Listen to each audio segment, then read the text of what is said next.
ರಾಜ್ಯದಲ್ಲಿ ಹೇಗಿದೆ ಪರಿಸ್ಥಿತಿ? ರಾಜ್ಯದಲ್ಲೂ ಕೂಡ ಮುಂಗಾರಿನ ಅಬ್ಬರ ಬಹಳ ಜೋರಾಗಿದೆ. ಅದರಲ್ಲೂ ಕರಾವಳಿ ಭಾಗ ಮತ್ತು ಮಲೆನಾಡು ಭಾಗದಲ್ಲಿ ಕಳೆದ ವಾರದಿಂದಲೂ ಕೂಡ ಜೋರು ಮಳೆ ಆಗ್ತಾ ಇದೆ. ಉಡುಪಿ ಜಿಲ್ಲೆಯಲ್ಲಿ ಮಹಾಮಳೆಗೆ ರೈತ ಕಂಗಾಲಾಗಿದ್ದ. 5,000 ಎಕರೆಗಿಂತಲೂ ಕೂಡ ಹೆಚ್ಚು ಕೃಷಿ ಭೂಮಿ ಏನಿದೆ ಅದು ಸಂಪೂರ್ಣ ಜಲಾವೃತಗೊಂಡಿದೆ. ಬೈಂದೂರು, ಕುಂದಾಪುರ, ಬ್ರಹ್ಮಾವರ, ಕಾಪು ತಾಲೂಕು ಭಾರಿ ಮಳೆ ಆಗ್ತಾ ಇದೆ. ಪರಿಣಾಮ ರೈತ ಕಂಗಾಲಾಗಿದ್ದಾನೆ. ಜೂನ್ನಲ್ಲಿ ಬಿತ್ತನೆ ಮಾಡಿದ ಗದ್ದೆಗಳೆಲ್ಲ ಜಲಾವೃತ ಆಗಿರುವಂತಹ ದೃಶ್ಯವನ್ನ ನೀವು ನೋಡ್ತಾ ಇದ್ದೀರಿ. ಕಳೆದ ತಿಂಗಳಷ್ಟೇ ಬಿತ್ತನೆ ಮಾಡಿದ್ರು ಗದ್ದೆಯಲ್ಲಿ ರೈತರು, ಆದರೆ ಈಗ ಆ ಗದ್ದೆಯಲ್ಲೆಲ್ಲ ನೀರು ನಿಂತ್ಕೊಂಡು ಬಿಟ್ಟಿದೆ. ಇದು ರೈತರನ್ನ ಕಂಗಾಲಾಗಿಸಿದೆ. ಬಿತ್ತನೆ ಬೀಜಕ್ಕೆ ಪರದಾಡಿದ್ದಂತಹ ರೈತ ಈಗ ಈ ನೆರೆ ನೋಡಿ ಕಂಗಾಲಾಗುವಂತಹ ಒಂದು ಸ್ಥಿತಿ ನಿರ್ಮಾಣ ಆಗಿದೆ.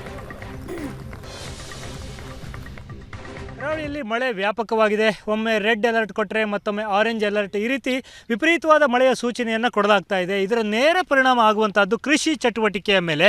ಹೇಳಿ ಭತ್ತದ ಬೆಳೆಯನ್ನು ಕರಾವಳಿ ಭಾಗದಲ್ಲಿ ಬೆಳೆಯಲಾಗುತ್ತೆ. ಕೃಷಿ ನಾಟಿ ಮಾಡಿರುವಂಥ ಚಿತ್ರಣವನ್ನು ನಾವಿಲ್ಲಿ ನೋಡ್ತಾ ಇದ್ದೇವೆ. ಬಹುತೇಕ ಮುಳುಗಡೆ ಆಗಿದೆ ಈ ಭಾಗದಲ್ಲಿ ಅನ್ನುವಂಥದ್ದು. ಬೊಳ್ಜೆ ಪರಿಸರದ ಗದ್ದೆಗಳನ್ನು ನಾನು ನಿಮಗೆ ತೋರಿಸುವಂಥ ಪ್ರಯತ್ನವನ್ನು ಮಾಡ್ತಾ ಇದ್ದೇನೆ. ಈ ಬಾರಿ ಮುಂಗಾರು ಪೂರ್ವ ಮಳೆ ಸಕಾಲದಲ್ಲಿ ಚೆನ್ನಾಗಿ ಬಂದಿತ್ತು. ಒಳ್ಳೆ ಮುಂಗಾರು ಪೂರ್ವ ಮಳೆ ಬಂದಾಗ ಸಹಜವಾಗಿಯೇ ಜನ ಬಹಳ ಉತ್ಸಾಹದಿಂದ ರೈತರು ನಾಟಿ ಕಾರ್ಯವನ್ನು ಮಾಡ್ತಾರೆ. ಈ ಬಾರಿ MO4 ತಳಿಯ ಕೊರತೆ ಇತ್ತು, ಆದರೂ ಕೂಡ ಹಾಗೂ ಹೀಗೂ ಹೊಂದಿಸಿಕೊಂಡು ಹಳೆಯ ಬೀಜಗಳನ್ನೆಲ್ಲ ಸಂಗ್ರಹ ಮಾಡಿ ಬಿತ್ತನೆಯನ್ನು ಮಾಡಿದ್ದಾರೆ.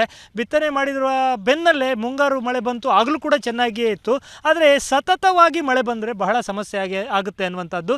ಯಾವ ರೀತಿಯ ಸಮಸ್ಯೆ ಅನ್ನೋದನ್ನು ನಾವಿಲ್ಲಿ ನೋಡ್ಬೋದು. ಏನು ಭತ್ತದ ನೇಜಿಯನ್ನು ಹಾಕಿದ್ದಾರೆ ಅದೆಲ್ಲ ಮುಳುಗಡೆ ಆಗುವಂಥ ಹಂತಕ್ಕೆ ಬಂದಿರುವಂಥದ್ದನ್ನು ನೋಡ್ಬೋದು.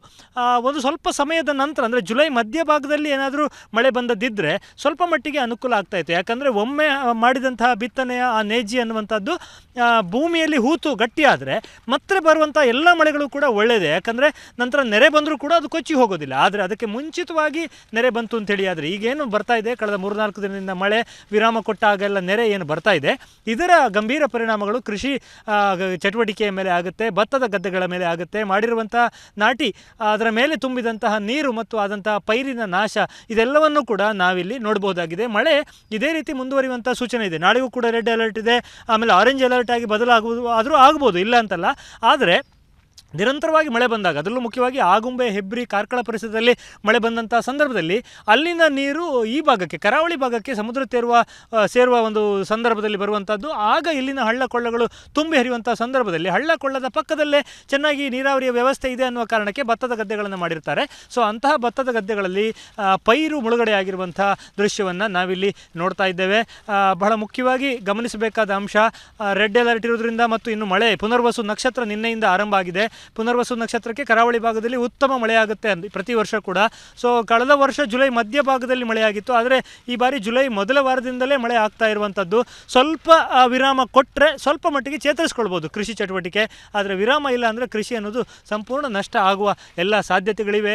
ಪರಿಹಾರ ಸರ್ಕಾರದಲ್ಲಿ ಸಿಕ್ಕುವುದು ಕೇವಲ ಸೆಣಸಿಗೆ 50 ಪೈಸೆ, ಅಂದರೆ 500 ರೂಪಾಯಿ ಎಕರೆಗೆ ಸಿಗುವಂಥದ್ದು. ಈ ಪರಿಹಾರ ಇಟ್ಕೊಂಡು ಕೃಷಿಕ ಏನೂ ಮಾಡೋದಕ್ಕೆ ಸಾಧ್ಯ ಇಲ್ಲ. ಬಹಳ ಕಷ್ಟಪಡ್ತಾ ಇದ್ದಾರೆ ಈ ಭಾಗದಲ್ಲಿ ಕೃಷಿಕರು. ಕೃಷಿ ಕೂಲಿ ಕಾರ್ಮಿಕರು ಸಿಗ್ತಾ ಇಲ್ಲ. ಯಂತ್ರೋಪಕರಣಗಳನ್ನು ಇಟ್ಟುಕೊಂಡು ಬಹಳ ಕಷ್ಟಪಟ್ಟು ಖುಷಿಯಿಂದ ನಾಟಿ ಮಾಡಿದ್ದಾರೆ. ಈ ಸಲ ಮಳೆ ಬಂದಿದೆ ಅಂತೇಳಿ ಒರಿಸ್ಸಾದಿಂದ ಕಾರ್ಮಿಕರನ್ನೆಲ್ಲ ತರಿಸ್ಕೊಂಡು ನಾಟಿ ಮಾಡಿದ್ದಾರೆ.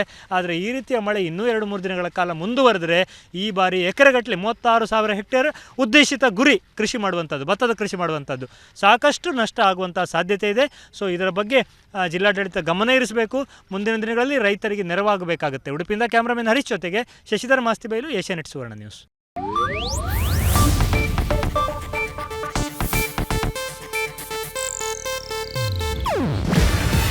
ಇದು ಏಷ್ಯಾನೆಟ್ ನ್ಯೂಸ್ ನೆಟ್ವರ್ಕ್ ಪ್ರಸ್ತುತಿ.